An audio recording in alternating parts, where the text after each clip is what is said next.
My title, Queerer Than We Can Suppose, The Strangeness of Science. Queerer than we can suppose comes from J.B.S. Haldane, the famous biologist, who said, "Now my own suspicion is that the universe is not only queerer than we suppose, but queerer than we can suppose. I suspect that there are more things in heaven and earth than are dreamed of or can be dreamed of in any philosophy." Richard Feynman compared the accuracy of quantum theories, experimental predictions, to specifying the width of North America to within 1 hair's breadth of accuracy. This means that quantum theory has got to be, in some sense, true.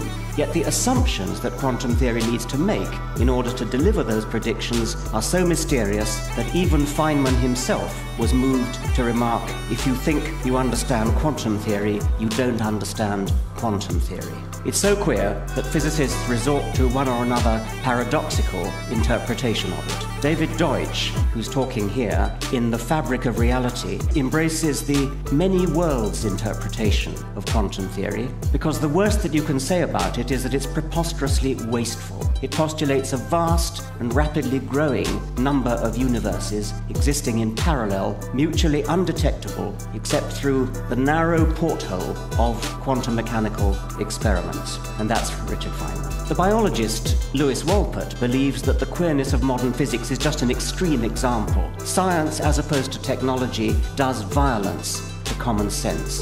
Every time you drink a glass of water, he points out, the odds are that you will imbibe at least one molecule that passed through the bladder of Oliver Cromwell. It's just elementary probability theory.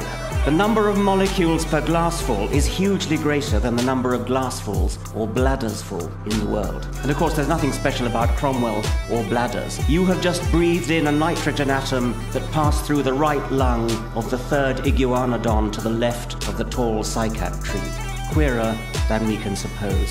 What is it that makes us capable of supposing anything? And does this tell us anything about what we can suppose? Are there things about the universe that will be forever beyond our grasp, but not beyond the grasp of some superior intelligence? Are there things about the universe that are in principle ungraspable by any mind, however superior?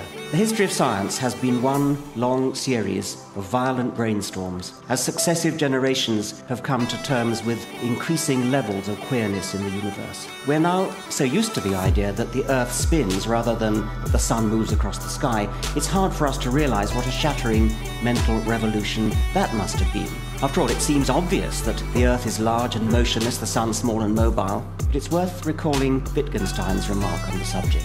"Tell me," he asked a friend, "why do people always say it was natural for man to assume that the sun went round the Earth rather than that the Earth was rotating?" His friend replied, "Well, obviously, because it just looks as though the sun is going round the Earth." And Wittgenstein replied, "Well, what would it have looked like if it had looked as though the Earth was rotating?" Science has taught us, against all intuition, that apparently solid things like crystals and rocks are really almost entirely composed of empty space. And the familiar illustration is the nucleus of an atom is a fly in the middle of a sports stadium, and the next atom is in the next sports stadium. So it would seem the hardest, solidest, densest rock is really almost entirely empty space, broken only by tiny particles so widely spaced they shouldn't count. Why then do rocks look and feel solid and hard and impenetrable? As an evolutionary biologist, I'd say this: our brains have evolved to help us survive within the orders of magnitude of size and speed which our bodies operate at. We never evolved to navigate in the world of atoms. If we had, our brains probably would perceive rocks as full of empty space. Rocks feel hard and impenetrable to our hands precisely because objects like rocks and hands cannot penetrate each other. It's therefore useful for our brains to construct notions like solidity and impenetrability, because such notions help us to navigate our bodies through the middle-sized world in which we have to navigate. Moving to the other end of the scale, our ancestors never had to navigate through the cosmos at speeds close to the speed of light. If they had, our brains would be much better at understanding Einstein. I want to give the name middle world to the medium-scaled environment in which we've evolved the ability to take action. Nothing to do with Middle Earth, middle world. We are evolved denizens of middle world, and that limits what we are capable of imagining. We find it intuitively easy to grasp ideas like when a rabbit moves at the sort of medium velocity at which rabbits and other middle world objects move and hits another middle world object like a rock, it knocks itself out. May I introduce Major General Albert Stubblebine III, Commander of Military Intelligence in 1983. He stared at his wall in Arlington, Virginia, and decided to do it. As frightening as the prospect was, he was going into the next office. He stood up and moved out from behind his desk. What is the atom mostly made of, he thought. Space. He started walking. What am I mostly made of? Atoms. He quickened his pace almost to a jog now. What is the wall mostly made of? Atoms! All I have to do is merge the spaces. Then General Stubblebine banged his nose hard on the wall of his office. Stubblebine, who commanded 16,000 soldiers, was confounded by his continual failure to walk through the wall. He has no doubt that this ability will one day be a common tool in the military arsenal. Who would screw around with an army that could do that? That's from an article in Playboy, which I was reading the other day. I've every reason to think it's true. I was reading Playboy because I myself had an article in it. Unaided human intuition, schooled in middle world, finds it hard to believe Galileo when he tells us a heavy object and a light object, air friction aside, would hit the ground at the same instant. And that's because in middle world, air friction is always there. If we'd evolved in a vacuum, we would expect them to hit the ground simultaneously. If we were bacteria, constantly buffeted by thermal movements of molecules, it would be different. But we middle worlders are too big to notice Brownian motion. In the same way, our lives are dominated by gravity, but are almost oblivious to the force of surface tension. A small insect would reverse these priorities. Steve Grand, he's the one on the left, Douglas Adams is on the right. Steve Grand, in his book Creation, Life and How to Make It, is positively scathing about our preoccupation with matter itself. We have this tendency to think that only solid, material things are really things at all. Waves of electromagnetic fluctuation in a vacuum seem unreal. Victorians thought the waves had to be waves in some material medium, the ether. But we find real matter comforting only because we've evolved to survive in middle world, where matter is a useful fiction. A whirlpool, for Steve Grand, is a thing with just as much reality as a rock. In a desert plain in Tanzania, in the shadow of the volcano Oldonyo Lengai, there's a dune made of volcanic ash. The beautiful thing is that it moves bodily. It's what's technically known as a barkan, and the entire dune walks across the desert in a westerly direction at a speed of about 17 meters per year. It retains its crescent shape and moves in the direction of the horns. What happens is that the wind blows the sand up the shallow slope on the other side, and then as each sand grain hits the top of the ridge, it cascades down on the inside of the crescent, and so the whole horn-shaped dune moves. Steve Grand points out that you and I are ourselves more like a wave than a permanent thing. He invites us, the reader, to think of an experience from your childhood, something you remember clearly, something you can see, feel, maybe even smell, as if you were really there. After all, you really were there at the time, weren't you? How else would you remember it? But here is the bombshell. You weren't there. Not a single atom that is in your body today was there when that event took place. Matter flows from place to place and momentarily comes together to be you. Whatever you are, therefore, you are not the stuff of which you are made. If that doesn't make the hair stand up on the back of your neck, read it again until it does, because it is important. So really isn't a word that we should use with simple confidence. If a neutrino had a brain which had evolved in neutrino-sized ancestors, it would say that rocks really do consist of empty space. We have brains that evolved in medium-sized ancestors which couldn't walk through rocks. Really, for an animal, is whatever its brain needs it to be in order to assist its survival. And because different species live in different worlds, there will be a discomforting variety of reallys. What we see of the real world is not the unvarnished world, but a model of the world, regulated and adjusted by sense data, but constructed so it's useful for dealing with the real world. The nature of the model depends on the kind of animal we are. A flying animal needs a different kind of model from a walking, climbing, or swimming animal. A monkey's brain must have software capable of simulating a three-dimensional world of branches and trunks. A mole's software for constructing models of its world will be customized for underground use. A water strider's brain doesn't need 3D software at all, since it lives on the surface of the pond in an Edwin Abbott flatland. I've speculated that bats may see colour with their ears. The world model that a bat needs in order to navigate through 3 dimensions catching insects must be pretty similar to the world model that any flying bird, a day-flying bird like a swallow, needs to perform the same kind of tasks. The fact that the bat uses echoes in pitch darkness to input the current variables to its model, while the swallow uses light, is incidental. Bats, I've even suggested, use perceived hues such as red and blue as labels, internal labels, for some useful aspect of echoes, perhaps the acoustic texture of surfaces, furry or smooth and so on. In the same way as swallows, or indeed we, use those perceived hues, redness and blueness, etc., to label long and short wavelengths of light. There's nothing inherent about red that makes it long wavelength. The point is that the nature of the model is governed by how it is to be used, rather than by the sensory modality involved.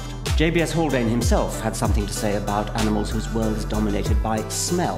Dogs can distinguish 2 very similar fatty acids, extremely diluted, caprylic acid and caproic acid. The only difference you see is that one has an extra pair of carbon atoms in the chain. Haldane guesses that a dog would probably be able to place the acids in the order of their molecular weights by their smells, just as a man could place a number of piano wires in the order of their lengths by means of their notes. Now there's another fatty acid, capric acid, which is just like the other 2, except that it has 2 more carbon atoms. A dog that had never met capric acid would perhaps have no more trouble imagining its smell than we would have trouble imagining a trumpet, say, playing 1 note higher than we've heard a trumpet play before.